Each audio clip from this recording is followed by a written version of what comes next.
Olá amigos, vamos à nossa videoanálise semanal após o pregão desta sexta-feira, dia 4 de março. O Ibovespa apresentou mais um dia de forte alta, 4,01%, dentro do que já foi falado na última videoanálise. Não há nada tão esticado para cima que não possa ficar ainda mais esticado, não tinha sinalização de baixo, seguiu a movimentação para cima e com isso proporcionou uma semana histórica para o Ibovespa, ou seja, nos últimos 10 anos aí, o Ibov não tinha feito uma alta dessa forma de 18% em uma única semana aqui para cima.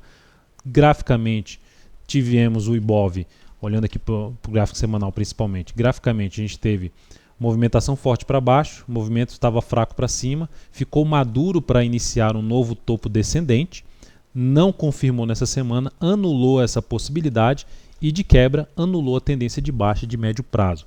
Com isso, o Ibov faz um retorno do preço ali simétrico do que tinha acontecido aqui para baixo, só que ganhando mais força para cima devido a essa última semana, anula a tendência de baixa de médio prazo e traz a possibilidade, um cenário bem mais favorável, de buscar entradas na ponta compradora num recuo dentro desse movimento de subida. E a região que eu ficaria mais atento, mais interessante no meu entender, não que isso vá acontecer, vai voltar nesse ponto, mas é um ponto de atenção, a região ali dos 45 a 44 mil pontos, um recuo nesse patamar pode trazer até a chamada formação de um ombro, cabeça-ombro invertido aqui. Está longe disso acontecer, mas é uma das possibilidades a ser trabalhada aí para frente em termos de ponta compradora das ações ligadas a um índice Bovespa.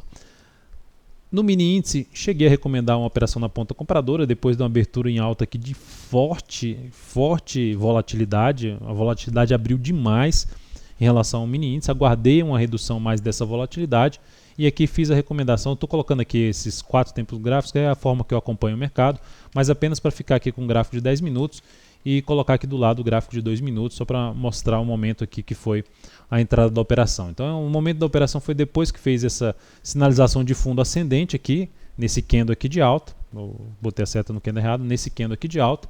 Na hora que fez esse candle de alta, minha expectativa é que pudesse romper aqui essa região e ganhar força ali para a região dos 50 mil pontos. E aí quando eu vi aqui no gráfico de 2 minutos que eu acompanho aqui de forma nessa janela aqui, eu vi esse movimento de recuo. Então eu recomendei a entrada se rompesse essa região, que era os 49.845 pontos.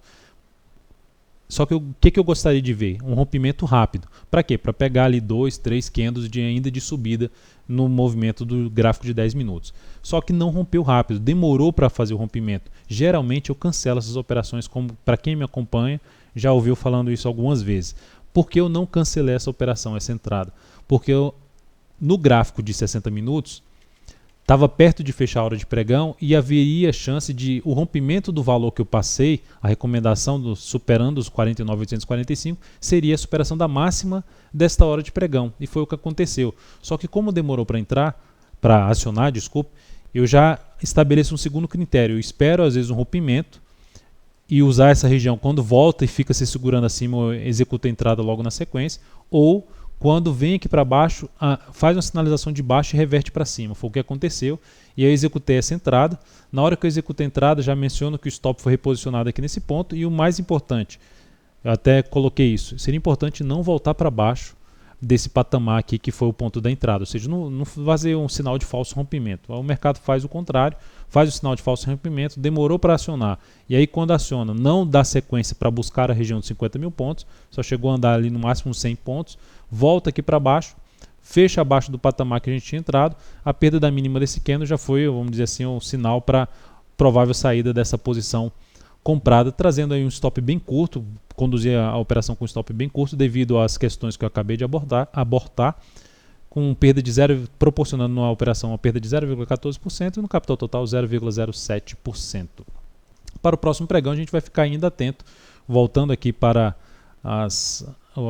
eu vou deixar nessa configuração mesmo. Para o próximo pregão ainda ficaria atento para a ponta compradora. Ideal seria vir para cima dos 50 mil pontos, passar a gerar fundo ascendente no gráfico de 10 minutos acima desse patamar para buscar operações na ponta compradora.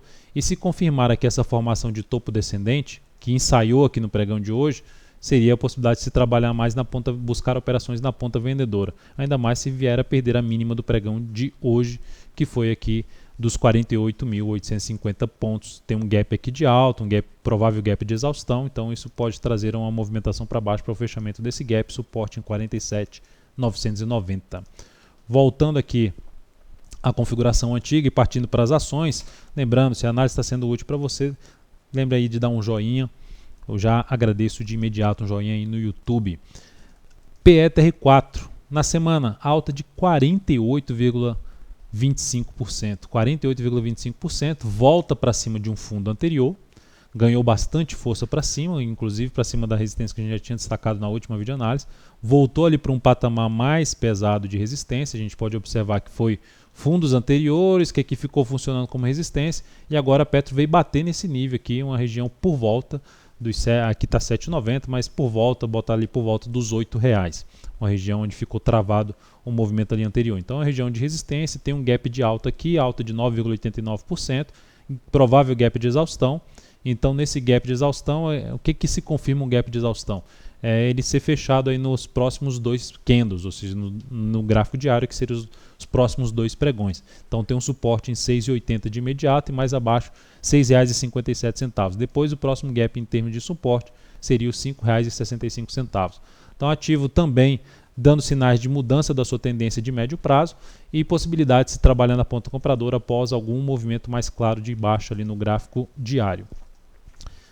Na sequência, Vale 5. Vale 5 teve alta aí na semana de 45% e no dia alta de 6,93%. Também um gap aqui de alta, provável gap de exaustão, podendo ser fechado aí o patamar de suporte, a ser testado 11,08 a 10,96.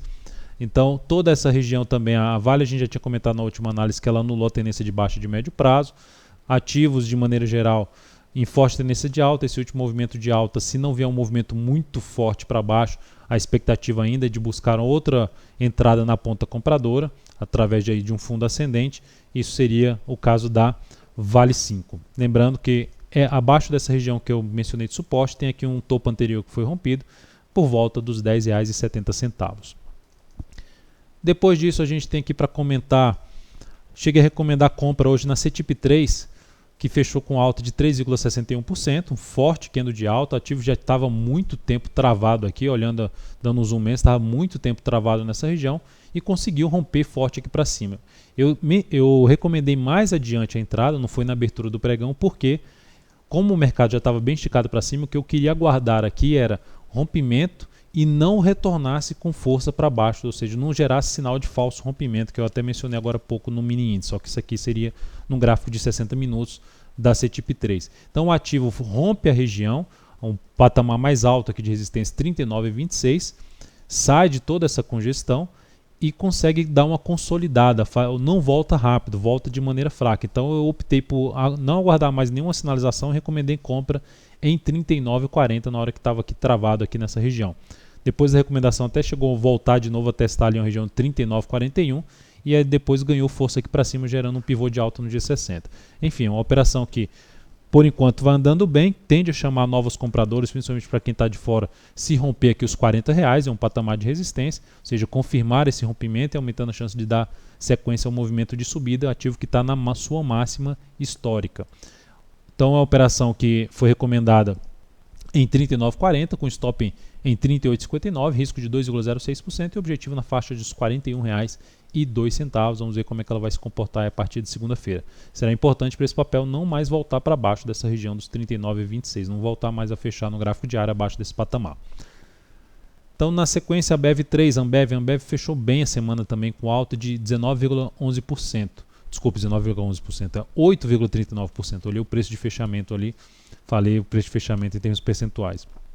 Então, o importante é que a ativo tinha gerado um engolfo de baixa e nessa semana anula esse engolfo de baixa, ou seja, deu uma sinalização de topo descendente no semanal, mas conseguiu reverter essa sinalização, ou seja, é um papel que rompeu uma zona de resistência, movimentação para baixo, caso venha acontecer aí a partir de segunda-feira, venha trazer algum movimento para baixo, essa região pode trazer oportunidade de entrada aqui, uma região de antiga resistência, começando na faixa de 18,82 até uma região de R$18,68, seria um patamar para ficar atento para possível compra em cima de Ambev, a BEV3.